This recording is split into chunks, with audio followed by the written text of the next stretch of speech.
गंज थाना क्षेत्र में विवाहिता की मौत के बाद पीहर पक्ष ने जवाहरलाल नेहरू चिकित्सालय की मोर्चरी में हंगामा खड़ा करते हुए शव लेने से इनकार कर दिया।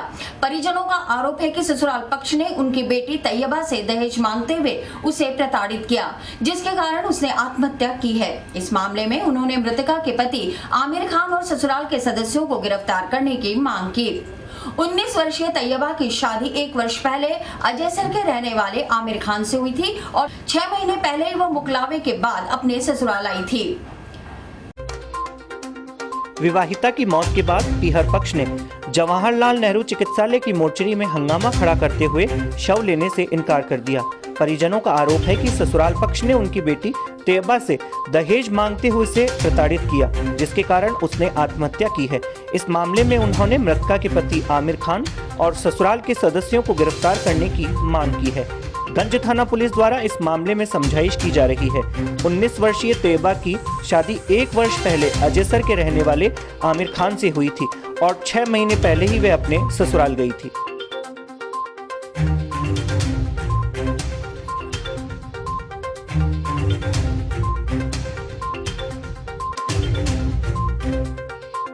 हमला तो क्या, मार के बेटी को वहाँ लटका दिया फांसी। पाँव जम्मी के अड़ रहे थे, फांसी कैसे खाती? फांसी खाते तो पाँव तो ऊंचे रहने चाहिए ना।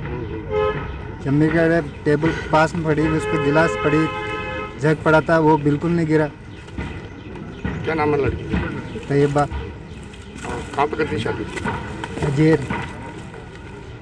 क्या नाम है इनके पति का? आमिर खान। पहले भी कोई परेशानी थी क्या ऐसे? पहले भी झगड़ा करा था, एक बार कूटी थी लड़की को। फिर क्या हुआ, आगे लेके गया, फिर लेके चले गया। अब आप क्या चाह रहे हैं? अब तो मैं ये चाहता हूँ उसको अरेस्ट करे, जब भी बॉडी उठाएंगे। जब तक बॉडी नहीं उठाएंगे? तो क्या बात हुई, प्रशासन से क्या कह रहे हैं? बिल्कुल मना कर रहे हैं। ठीक है। स्कूल व्याख्याता भर्ती 2018 के चयनित अभ्यर्थियों ने आज आरपीएससी प्रशासन की शव यात्रा निकालते हुए नियुक्ति नहीं तो वोट नहीं अभियान को लेकर अर्धनग्न प्रदर्शन भी किया। अभ्यर्थियों द्वारा नियुक्ति की मांग को लेकर पिछले 12 दिनों से आरपीएससी के बाहर धरना दिया जा रहा है और विरोध प्रदर्शन करते हुए जल्द से जल्द नियुक्ति की मांग की जा रही है।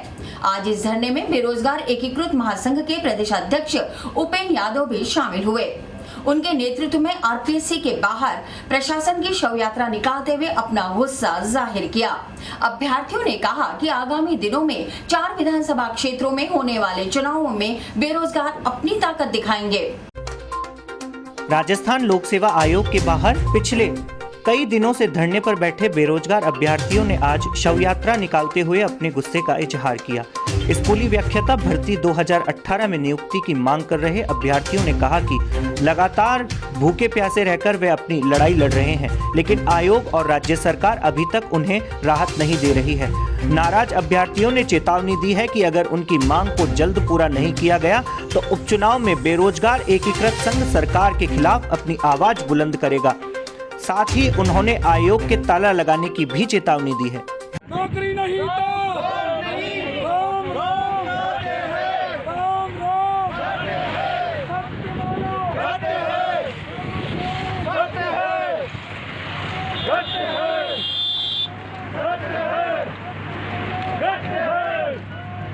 देखो, पिछले 12 दिन से आरपीएससी के बाद स्कूल व्याख्याता भर्ती 2018 के जो चयनित अभ्यर्थी धरने में बैठे हुए, लेकिन आरपीएससी ध्यान नहीं दे रही। ऐसा लगता है आरपीएससी मर चुकी है। आज हमने शव यात्रा निकालकर एक प्रदर्शन किया, खुली चेतावनी दी है कि यदि अभी भी आपने अपने रवैये को सुधारा नहीं है, बेरोजगारों को नहीं सुना तो ताला भी ठोकेंगे, उग्र आंदोलन भी करेंगे। इसके अलावा जो हमने माननीय मुख्यमंत्री से निवेदन किया, वो हमारे अभिभावक है, बेरोजगारों का अभिभावक सुने, रास्ता निकले, ज्वाइनिंग दे। पिछले दिन भी 9 दिन हमने मापड़ा उड़ाला, कमेटी का गठन कर दिया, लेकिन निर्णय नहीं निकला। आश्वासन पे आश्वासन मिला, उसके बाद हमने नो जॉब नो वोट, यानी नौकरी नहीं तो वोट नहीं अभियान हमने चलाया। राजसमंद से फिर उदयपुर, अब सुजानगढ़ 10 तारीख को सैकड़ों की संख्या में रैली निकाल रहे हैं और खुली चेतावनी, हमारी मांगे नहीं मानी तो जो चारों जगह विधानसभा उपचुनाव है वहाँ कांग्रेस प्रत्याशी के खिलाफ प्रचार भी करेंगे और सुपड़ा साफ करेंगे, किसी भी हालत में नहीं जीतने देंगे। हमने आंदोलन का आगाज कर दिया और मुख्यमंत्री जी हमारी बात मानते हैं, बेरोजगारों की सुनते हैं तो इस आंदोलन को स्थगित कर देंगे, अन्यथा हम आर पार की लड़ाई का ऐलान कर चुके हैं। आज हमने जो 12 दिन हो चुके हैं स्कूल व्याख्याता भर्ती के जो चयनित अभ्यर्थी बैठे हुए हैं, आरपीएससी ने सुना तक नहीं कि ये कैसे हैं, ध्यान तक नहीं दिया। तो आज हमें लगा कि आरपीएससी मर चुकी है,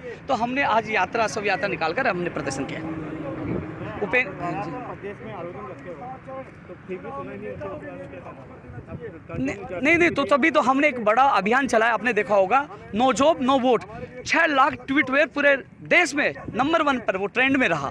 और अब धरातल भी चारों विधानसभा क्षेत्र में हम जा रहे हैं, मतदाता से अपील कर रहे हैं और किसी भी हालत में खुली चेतावनी और चुनौती है, किसी भी हालत में कांग्रेस को प्रत्याशी को नहीं जीतने देंगे यदि हमारी मांगे नहीं मानी। और मांगे मानती है तो हमारा आंदोलन समाप्त हो जाएगा। हमें राजनीति से मतलब नहीं है, हमें मतलब है हमारी नौकरी से। मैं आप सभी को बता देना चाहता हूँ, आज 12 दिन हो गए, 12वां दिन हो गया, आरपीएससी की तरफ से हमारे लिए कोई किसी प्रकार का एक्शन नहीं लिया गया।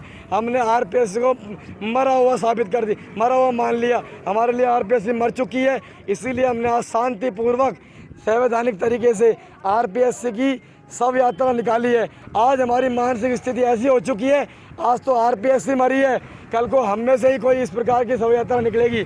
हमें अंतिम रूप से सफल घोषित करने के बाद सरकार के मापदंड और आरपीएससी के नियम कानूनों के तहत हमें स्कूल तक भी अलॉट कर दी गई।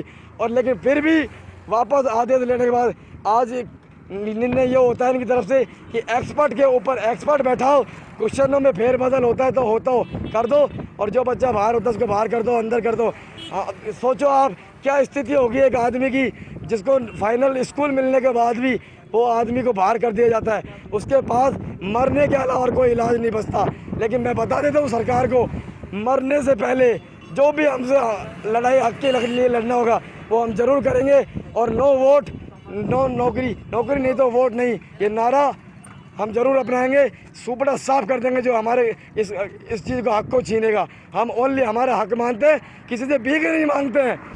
सर्वधर्म एकता समिति की ओर से सामाजिक सरोकार निभाते हुए बेजुबान पक्षियों के लिए पीने के पानी की व्यवस्था की जा रही है। आज नगर निगम कार्यालय के बाहर आम लोगों को परिंदे वितरित किए गए। निगम मेयर ब्रिजलता हाड़ा ने इस कार्यक्रम में शिरकत करते हुए अपने हाथों से परिंदे वितरित किए और सभी से परिंदों को घर की छत या पेड़ों पर बांधने की अपील की। साथ ही इनमें पानी भरकर पक्षियों की प्यास बुझाने का आग्रह भी किया। अजमेर में सर्वधर्म एकता समिति की ओर से सामाजिक सरोकार निभाते हुए बेजुबान पक्षियों के लिए पीने के पानी की व्यवस्था की जा रही है।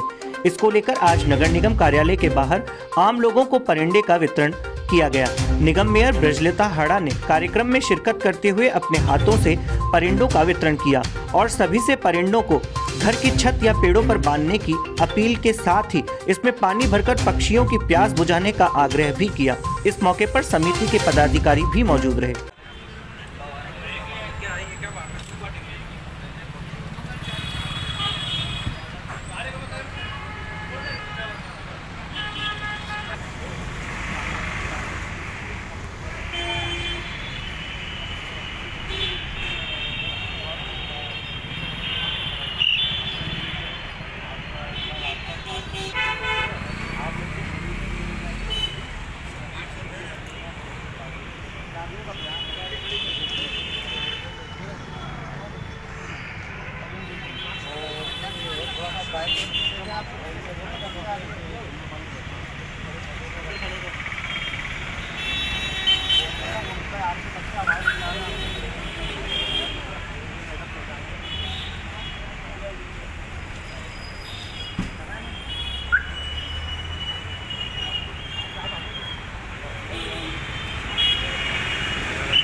जी मैडम, 50,000 पे परिंदे बांटते हैं। जिनके पास बड़े शहरों में नहीं होता तो वहाँ पर लगेज करके ट्रेन के अंदर उनको भिजाते हैं।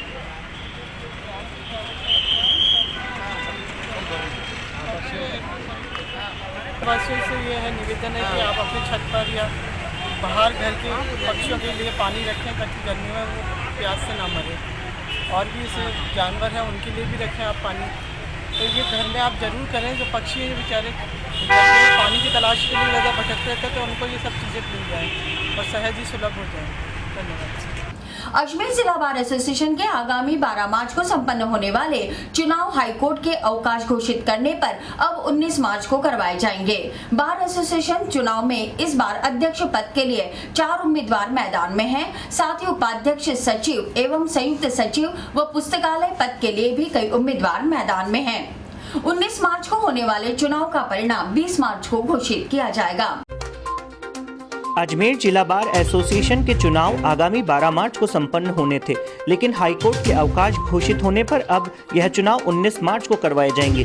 बार एसोसिएशन चुनाव में इस बार अध्यक्ष पद के लिए 4 उम्मीदवार मैदान में हैं। साथ ही उपाध्यक्ष, सचिव, संयुक्त सचिव व पुस्तकालय पद के लिए भी कई उम्मीदवार मैदान में हैं। 19 मार्च को होने वाले चुनाव का परिणाम 20 मार्च को घोषित किया जाएगा।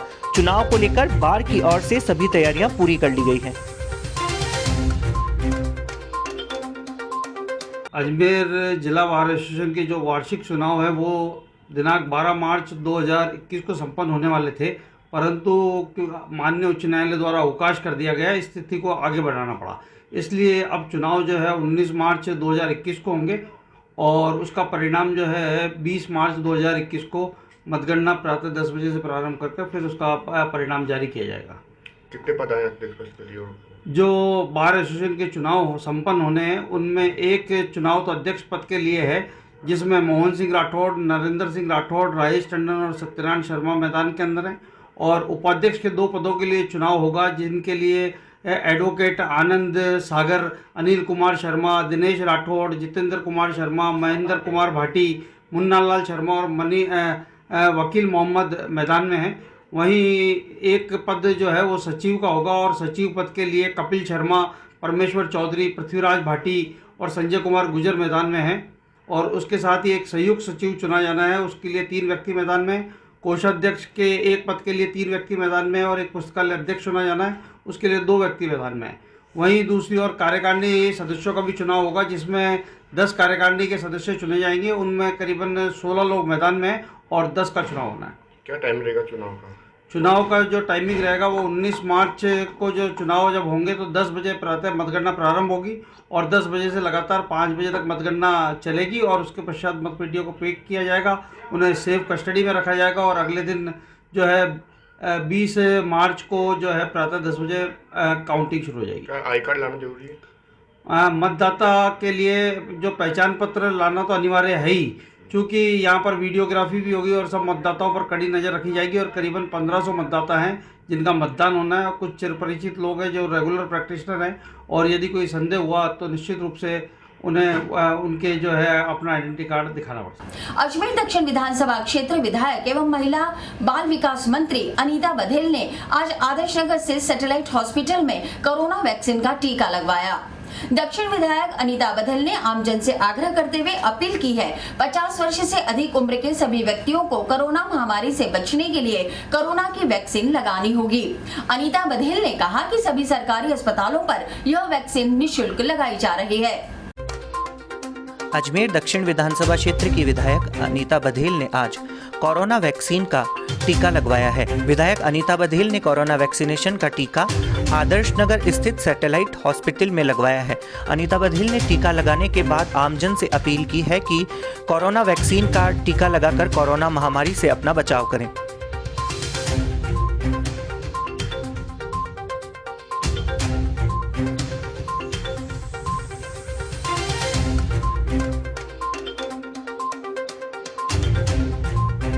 कोरोना की इस महामारी से पूरा विश्व पीड़ित है और हम हिंदुस्तानी सौभाग्यशाली हैं कि हमारे वैज्ञानिकों ने एक नहीं दो कोरोना वैक्सीन्स बनाई और मार्केट में आई है सरकार की ओर से, केंद्र सरकार की ओर से। अब ये धीरे धीरे चरणबद्ध रूप से लगना शुरू हुई है। तो आज मैंने भी लगवाया है यहाँ सैटेलाइट हॉस्पिटल में। डॉक्टर मनीष जी ने मुझे पहला डोज लगाया है और अब 30 दिन के बाद में दूसरा डोज लगने वाला है। तो ये एक अच्छी बात है, क्योंकि सब लोग स्वस्थ रहें, निरोगी रहें और वैसे ही काम करते रहें जैसे कोरोना से पहले करते रहे थे। तो उस नाते से एक सुरक्षा की दृष्टि से ये डोज मेरे द्वारा लगाया गया। मैं सैटेलाइट हॉस्पिटल को, सभी डॉक्टर्स, नर्सिंग स्टाफ को थैंक्स बोलती हूँ, उन्होंने मुझे दिया है। और मैं इसके साथ ही सभी जो 60 या 50 ईयर से अबाउ जो लोग हैं जिनको ये डोज लग रही है, उन सबको भी आग्रह करूंगी कि जहां भी उनके आसपास ये डोज का केंद्र है वहां जाके लगाएं, ताकि हिंदुस्तान से हम इस महामारी को भगा सकें। अखिल भारतीय मजदूर संघ की एक बैठक अजमेर के मदार क्षेत्र में आयोजित हुई, जिसमें प्रदेश स्तर के पदाधिकारियों ने हिस्सा लिया। बैठक में 9 व 10 अप्रैल को होने वाले अधिवेशन को लेकर चर्चा की गई। साथ ही आगामी 5 मई को प्रदेशव्यापी प्रदर्शन को लेकर रणनीति तैयार की गई। संघ की ओर से आगामी दिनों में बड़े स्तर पर विरोध प्रदर्शित किया जाएगा, जिसको लेकर संघ के पदाधिकारियों से वार्तालाप चल रही है। अखिल भारतीय मजदूर संघ की अहम बैठक आज अजमेर के मदार क्षेत्र में आयोजित हुई, जिसमें प्रदेश स्तर के पदाधिकारियों ने हिस्सा लिया। बैठक में 9 व 10 अप्रैल को होने वाले अधिवेशन को लेकर चर्चा की गई। साथ ही आगामी 5 मई को प्रदेश व्यापी प्रदर्शन को लेकर भी रणनीति तैयार की गई। मजदूर संघ के जिलाध्यक्ष विनीत जैन ने बताया कि निजीकरण के विरोध में संघ की ओर से आगामी दिनों में बड़े स्तर पर विरोध प्रदर्शन किया जाएगा, जिसको लेकर संघ के पदाधिकारियों से वार्ता चल रही है। उन्होंने कहा कि बैठक में वार्षिक कार्यों को लेकर भी समीक्षा की जा रही है।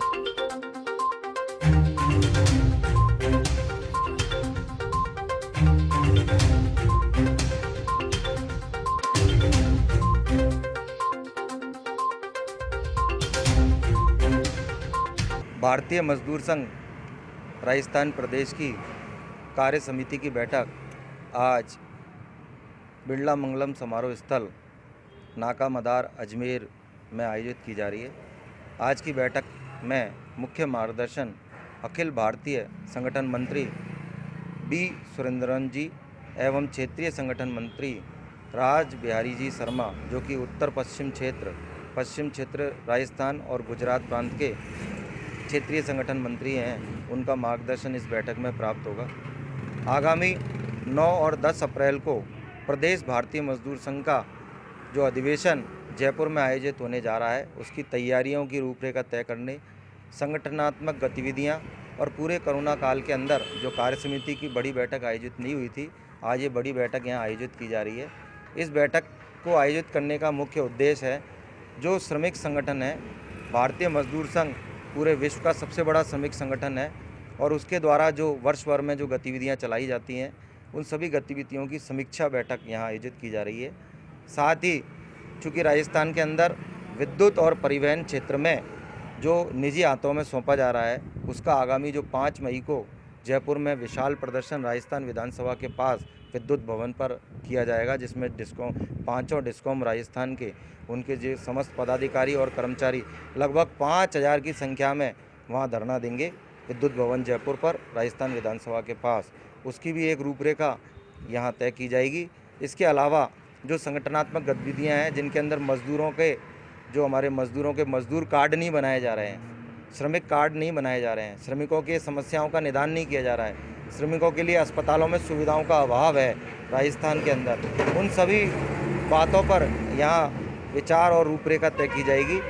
इसके लिए यहाँ अजमेर में हमने ज़िले के सभी पदाधिकारी और कार्यकर्ताओं ने बैठक की तैयारियां कर रखी हैं और आज ये बैठक प्रारंभ हो चुकी है। बैठक के प्रारंभ में सर्वप्रथम भारत माता के चित्र, विश्वकर्मा के चित्र और हमारे संस्थापक आदरणीय दत्तोपंत जी के चित्र के समक्ष हमारे प्रदेश उपाध्यक्ष और संभाग प्रभारी भोलानाथ आचार्य जी ने आज दीप प्रज्वलन और चित्रारोहण किया। सभी अतिथियों के द्वारा यहाँ ध्वजारोहण किया गया और बैठक प्रारंभ हुई। भारतीय जनता पार्टी द्वारा केंद्रीय प्रतिनिधित्व के आदेश पर पूरे देश भर में मंडल स्तरीय कार्यक्रम का आयोजन किया जा रहा है। उसी कड़ी में अजमेर में आज 6 मंडलों झलकारी बाई मंडल, आदर्श मंडल, पृथ्वीराज मंडल, बजरंग मंडल, दाहरसेन मंडल, आर्य मंडल में 2 दिवसीय मंडल स्तरीय कार्यक्रम का आयोजन किया गया एवं 5 सत्र आयोजित किए गए, जिसके माध्यम से अलग अलग वक्ताओं ने अपने विचार रखे। कार्यक्रम के माध्यम से कार्यकर्ताओं को भारतीय जनता पार्टी की नीति रीति एवं योजनाओं के बारे में अवगत कराया जा रहा है। कार्यक्रम की जानकारी देते हुए शहर जिला अध्यक्ष डॉक्टर प्रियशील हाड़ा ने बताया कि भारतीय जनता पार्टी को मजबूत करने की पहली सीढ़ी बूथ है। बूथ मजबूत होगा तो पार्टी मजबूत होगी। इस कार्यक्रम में कोरोना गाइडलाइन का पालन करते हुए मंडल शिविर में 100 लोगों को ही आमंत्रित किया गया एवं कोरोना गाइडलाइन का पूर्ण रूप से पालन किया गया। भारतीय जनता पार्टी द्वारा आज 2 दिवसीय मंडल स्तरीय कार्यक्रम अजमेर की होटल कनक सागर में आयोजित किया गया, जिसमें अलग अलग वक्ताओं के द्वारा कार्यकर्ताओं को संबोधित किया गया और पार्टी की रीति नीति के बारे में जानकारी दी गई। भारतीय जनता पार्टी से जुड़े हुए मंडल के सभी कार्यकर्ता एवं पदाधिकारी मौजूद रहे। अखिल भारतीय मंडल प्रशिक्षण शिविर योजना के तहत आज हम पृथ्वीराज मंडल के इस शिविर 2 दिवसीय शिविर में आए सभी कार्यकर्ता बंधुओं, यहाँ के मंडल अध्यक्ष और इस कार्यक्रम की अध्यक्षता करते हैं हमारे भाई साहब। सोशल मीडिया का महत्व जो आज की तारीख में सबसे ज्यादा महत्वपूर्ण है, क्योंकि ये हथियार हम लोगों के सबके पास में। मेरे को जितना समझ में आता है, यहाँ जितने भी बैठे हुए कार्यकर्ता हैं, इसमें से शायद 2-3 कार्यकर्ताओं के बारे में तो नहीं बोल सकता मैं, 100% तो नहीं बोलता हूँ, 2-3 कार्यकर्ताओं को छोड़कर सबके पास में ऐसा मोबाइल है जिसके अंदर फोटो भी खींच जाती है, वीडियो भी बन जाते हैं। वो कहीं ना कहीं फेसबुक से जुड़ा हुआ है, वो कहीं ना कहीं व्हाट्सएप से जुड़ा हुआ है और ऐसे कई सारे कार्यकर्ता हैं जिनके यूट्यूब चैनल भी खुद के चलते हैं। देखिए, मैं आपको बताऊँ, आपको एक अकाउंट ऐसा बनाना चाहिए, पृथ्वीराज मंडल का ही ऐसा एक मंडल बनाना चाहिए जिसके अंदर आपके पदाधिकारी, आपके बूथ अध्यक्ष और आपके जो मंडल के कार्यकारिणी हो, उन मंडल की एक ऐसा व्हाट्सएप ग्रुप हो जो सिर्फ एडमिन सिर्फ आप और आपके महामंत्री, उसके पास में दूसरा गुड मॉर्निंग और गुड इवनिंग वाला सिस्टम नहीं होना चाहिए। यानी वो हथियार की तरीके से काम में लेने वाला यूनिट होना चाहिए, जिसके अंदर व्हाट्सएप से यदि कोई सूचना देनी है तो सूचना तुरंत आपको दे दें। यदि किसी पार्षद को भी कोई सूचना सारे मंडलों को देनी है तो वो आपसे संपर्क कर ले। संगठन की महत्ता को समझे। संगठन और सत्ता 2 अलग अलग विषय। संगठन की रचना के अंदर जो काम करने वाले लोग होते हैं वो सत्ता की को पकड़ वाले लोग नहीं होते। उनका विषय होता है कि हमको किसी भी हालत में संगठन को मजबूत करना है। और जो सत्ता के अंदर रहे हुए जो पार्षद है वो कहीं ना कहीं संगठन में पहले रहे भी हो सकते हैं और संगठन में नहीं भी रहे हो सकते हैं, दोनों विषय हो सकते हैं। तो उनको संगठन की महत्ता के बारे में जानकारी देना, संगठन की वजह से ही वो जीत के आए। संगठन यदि नहीं होता, हमारा कार्यकर्ता नहीं होता, तो किसी भी हालत में वो अपने क्षेत्र से जीत नहीं सकते। यदि सत्ता का सुख प्राप्त हो रहा है तो संगठन की वजह से हो रहा है। इसलिए संगठन की महत्ता के बारे में भी जानकारी होनी बहुत आवश्यक है। शाम तक 2 दिवसीय, जिसमें 10 हमारे मॉड्यूल दिए गए, विभिन्न सब्जेक्ट है जिसमें अलग अलग विषय सब अलग अलग वक्ता द्वारा सबके सामने रखे जाएंगे। और हमारे मंडल के उद्देश्य तो यह है कि मंडल प्रशिक्षण शिविर में हमारे जितने मंडल के पदाधिकारी हैं, कार्यकर्ता हैं, क्योंकि हमने एक संख्या भी निश्चित की है कि भाई 100 की संख्या मैक्सिमम रहेगी, 100 के अंदर ही संख्या रहनी है। तो उनको भारतीय जनता पार्टी की जानकारी हो, भारतीय जनता पार्टी की रीति नीति से जानकारी हो।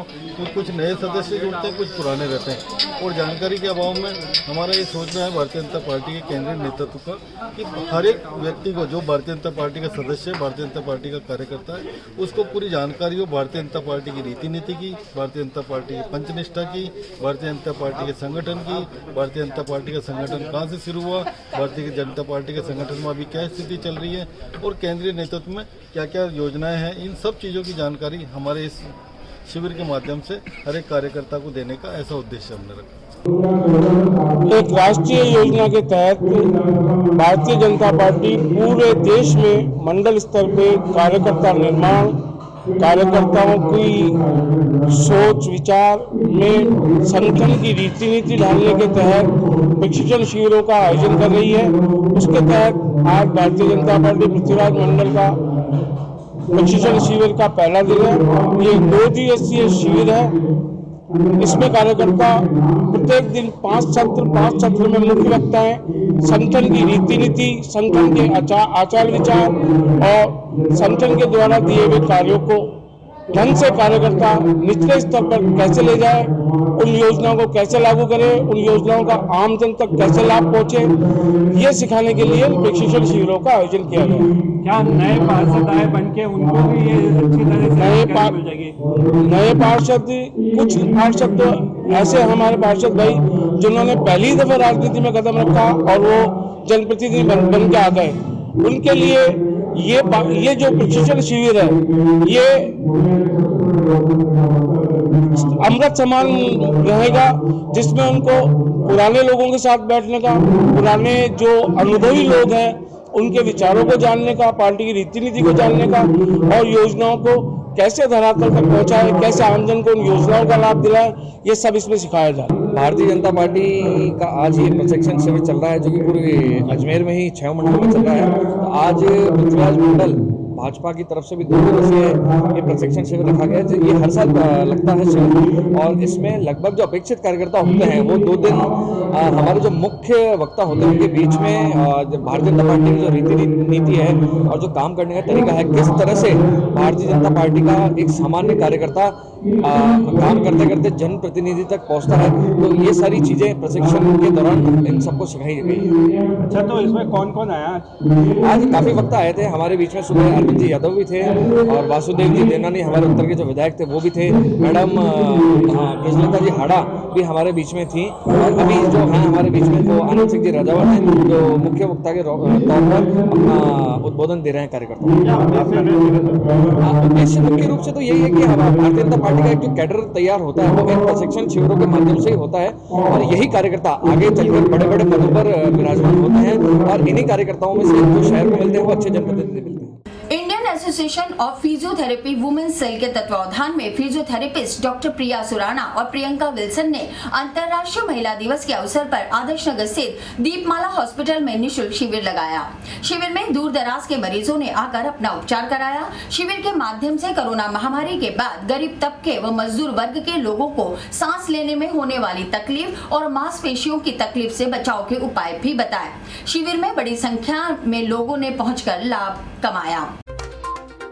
आदर्श नगर स्थित दीपमाला हॉस्पिटल में वरिष्ठ फिजियोथेरेपिस्ट के नेतृत्व में निःशुल्क शिविर लगाया गया। शिविर में दूर दराज के मरीजों ने आकर अपना उपचार कराया। कोविड-19 के बाद मजदूर वर्ग के लोगों को सांस लेने में होने वाली तकलीफ और मांसपेशियों की तकलीफ से बचाव के उपाय भी बताए गए। शिविर में बड़ी संख्या में लोगों ने पहुंचकर स्वास्थ्य लाभ कमाया। दीपमाला पागरानी हॉस्पिटल में विश्व महिला दिवस के उपलक्ष्य में महिलाओं की फ्री फिजियोथेरेपी कंसल्टेंसी चेकअप हो रहा है। यहाँ पे फ्री बीएमडी चेकअप भी है। उसमें बोन्स, जॉइंट्स, मसल्स से रिलेटेड जो परेशानियाँ महिलाओं को रहती है उस पर हम फ्री कंसल्टेंसी दे रहे हैं। किस किस तरह के दी थे आप? Post pregnancy, pre pregnancy issues या लॉन्ग टाइम खड़े रहने के कारण जो पैरों में सूजन आ जाती है महिलाओं में, उनके लिए स्लिप डिस्क, कमर दर्द, गर्दन दर्द, चक्कर आना, उसके लिए ये सब चीज़ें चल रही है। पैरालिसिस, किसी को रेसिडल रह जाता है तो उसके लिए भी यहाँ पे सुविधा है। पोस्चरल करेक्शन, मेनली जो टेढ़ापन आ जाता है या पैर में लचक रहती है, कमर में लचक रहती है, उसके लिए हाथ पैरों में दर्द। इन सब के लिए महिलाओं को अक्सर किस प्रकार की सावधानियां बरतनी चाहिए अपनी लाइफस्टाइल? इसके लिए हर 30 से 40 मिनट में अपनी एक पोजीशन जो आप मेंटेन करके रखते हैं महिलाओं को, वो बदल लेना चाहिए।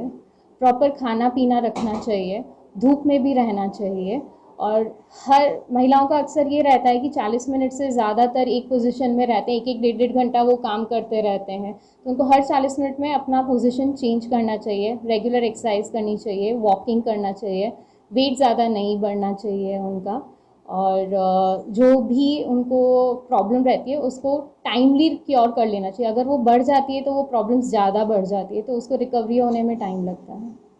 सावित्री कन्या महाविद्यालय में 3 मार्च से 10 मार्च तक अंतर्राष्ट्रीय महिला दिवस के उपलक्ष्य में कार्यक्रम आयोजित किए जा रहे हैं, जिसके अंतर्गत प्रतिदिन अलग अलग विषयों को लेकर कार्यक्रम आयोजित किए जाते हैं। इसी क्रम में आज महाविद्यालय में जिला विधिक सेवा प्राधिकरण के सचिव शक्ति सिंह शेखावत ने छात्राओं को संबोधित किया। सचिव शेखावत ने छात्राओं को घरेलू हिंसा, यौन उत्पीड़न आदि के विषय में जानकारी दी। कार्यक्रम की जानकारी देते हुए कॉलेज प्राचार्य उमेश भार्गव ने बताया कि छात्राओं को आत्मनिर्भर बनाने के लिए महिला दिवस के उपलक्ष्य में कई प्रकार के कार्यक्रम आयोजित करवाए जा रहे हैं। जिला विधिक सेवा प्राधिकरण के सचिव शक्ति सिंह शेखावत ने छात्राओं को संबोधित किया। संबोधित करते हुए सचिव शेखावत ने छात्राओं को घरेलू हिंसा, यौन उत्पीड़न आदि के विषय में जानकारी दी। उन्होंने छात्राओं को आत्मनिर्भर बनने के लिए प्रेरित भी किया।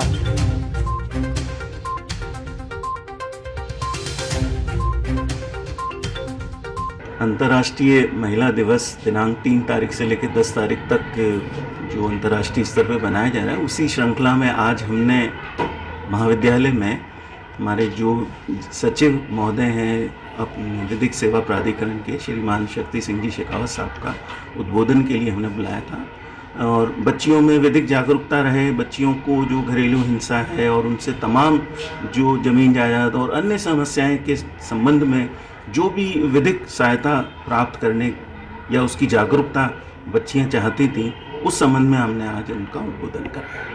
विगत दिनों अजमेर के पंचशील गणेश ग्वाड़ी इलाके में 82 वर्षीय महिला का कार में झुलसने का मामला सामने आया था, जिसे गंभीर अवस्था में निजी अस्पताल में भर्ती कराया गया। इस मामले में एक नया मोड़ सामने आया है। घायल मधु गुप्ता के बेटे राजीव गुप्ता ने आज कृष्णगंज थाने में रिपोर्ट दर्ज कराते हुए टैक्सी चलाने वाले और उन्हें छोड़ने वाले शिवराज द्वारा संपत्ति हड़पने के इरादे से उन्हें कार में ही मारने का आरोप लगाया। इस प्रकरण के संदर्भ में कृष्णगंज थाने में शिकायत दर्ज कराई है। फिलहाल पुलिस ने विभिन्न धाराओं में मुकदमा दर्ज कर लिया है और इसकी जांच की जा रही है, लेकिन गुप्ता का कहना है कि पुलिस ने अटेम्प्ट टू मर्डर यानी धारा 307 अब तक नहीं लगाई है। ऐसे में मामले में ढिलाई बरती जा रही है। इसे लेकर भी उन्होंने नाराजगी व्यक्त करते हुए निष्पक्ष जाँच कर उचित कार्यवाही की मांग की है।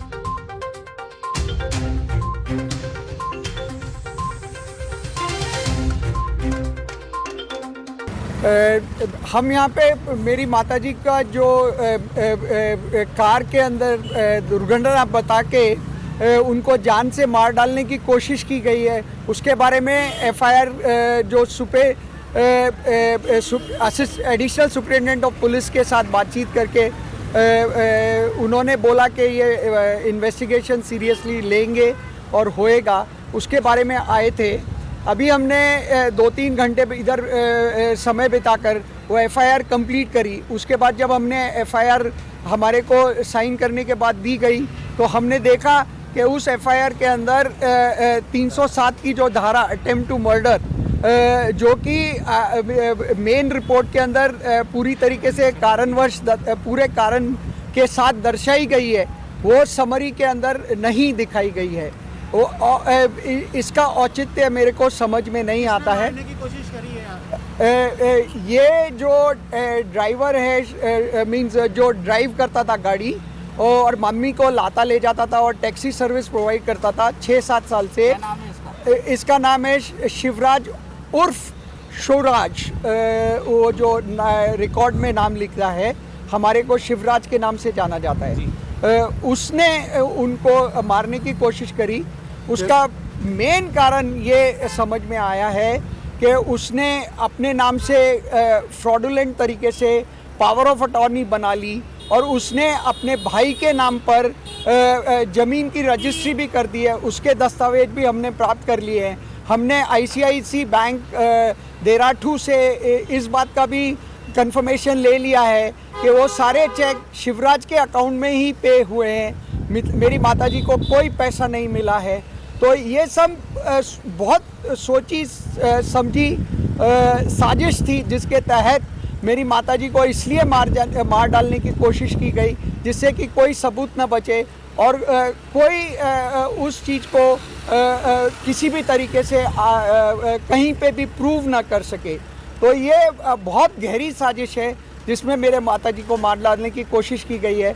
इसका मींस जो अटेम्प्ट टू मर्डर का केस है, जो फ्रॉड किया है, उस सब का तहकीकात दुरुस्त तरीके से होनी चाहिए, क्योंकि मेरी माताजी की आयु 82 वर्ष है और इस एज में उनको इतनी तकलीफ़ हो रही है, तो उस बात को ध्यान में रखते हुए वो सामाजिक तौर पे एक्टिव थी, उस सब को ध्यान में रखते हुए किन धाराओं में मुकदमा दर्ज किया अब तक? उन्होंने जो धाराएं आज की डेट में लगाई हैं वो लगाई हैं 420, 468, 470, 120B। तो ये धाराएं उन्होंने मान के आगे चल रहे हैं, जबकि 307 अटेम्प्ट टू मर्डर इससे ये संबंधित है, क्योंकि गाड़ी में उनको सिलेंडर रखा हुआ था गैस का, तो पूरी तरीके से तैयारी की गई थी कि ब्लास्ट हो जाएगा और तो कुछ भी नहीं मिल पाएगा, कोई बचने की मेरी माताजी का नाम है श्रीमती मधु गुप्ता। कौन से थाने में रिपोर्ट करेंगे? सुबह हमने एडिशनल एसपी श्री प्रजापत के साथ बातचीत करके उधर पहले कार्रवाई करी है। उन्होंने बोला कि ये रिपोर्ट हम फॉरवर्ड करेंगे कृष्णगंज थाने में, और सीओ नॉर्थ मिसेस प्रियंका को भी भेजेंगे उनकी निगरानी में सुपरविजन के अंदर। अजमेर आदर्श नगर स्थित अंध विद्यालय में वार्षिक उत्सव का आयोजन किया गया। जानकारी देते हुए स्कूल की प्रधानाचार्य ने बताया कि कार्यक्रम में मुख्य अतिथि के तौर पर नगर निगम के आयुक्त ने शिरकत की एवं शिक्षा विभाग के कई अधिकारी भी कार्यक्रम में मौजूद रहे। कार्यक्रम में अंध विद्यालय के छात्र छात्राओं द्वारा विभिन्न प्रस्तुतियां देकर दर्शकों का मन मोह लिया। अंध विद्यालय में आज वार्षिक उत्सव का आयोजन किया। कार्यक्रम में मुख्य अतिथि के तौर पर नगर निगम के आयुक्त ने शिरकत की एवं शिक्षा विभाग के कई छोटे एवं बड़े अधिकारी कार्यक्रम में मौजूद रहे। कार्यक्रम के अंदर अंध विद्यालय के छात्र छात्राओं द्वारा कई रंगारंग प्रस्तुतियां दी गई।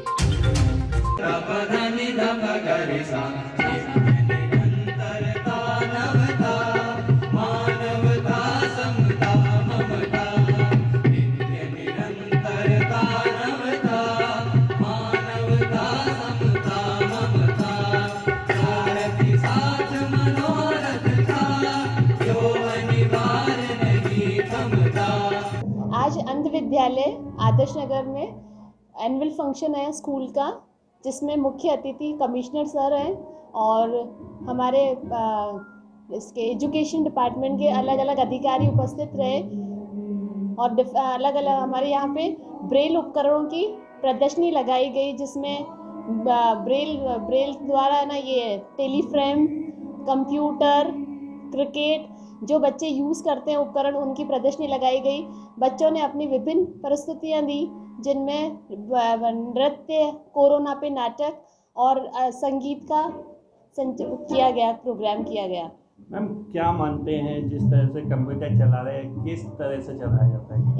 इनका कंप्यूटर में सॉफ्टवेयर होता है, जिससे इन लोगों को टच करने के बाद आवाज़ आती है, तो बच्चे समझ जाते हैं कि उनको क्या चलाना है और कौन सी किस वाले बटन को प्रेस करने से कौन सी चीज़ आएगी। मैम जैसे कि गेम है, शतरंज का गेम है, तो वो किस तरह से खेला जाता है? शतरंज इनके लिए उसमें शतरंज के जो मोहरे होते हैं उनमें छूकर वो लोग स्पर्श करते हैं और देखते हैं, उनको पता चलता है कि 2 घर चलेगा घोड़ा, जैसे 2.5 घर चलेगा, तो उनको पता रहता है कि किधर से कहाँ चलना है। आपका गुड नेम? हाँ जी, आपका नाम? मेरा नाम रचना शेखावत। ये कौन सी क्लास का चल रहा है? ये विद्यालय 1 से लेकर 12वीं तक है, और यहाँ पे जो आज प्रोग्राम में पार्टिसिपेट कर रहे हैं विद्यालय के सभी क्लासेस के अलग अलग बच्चे अलग अलग प्रस्तुतियाँ दे रहे हैं। और इसी के साथ ये समाचार बुलेटिन नहीं समाप्त होते हैं। मुझे दीजिए इजाजत, देखते रहें स्वामी न्यूज़।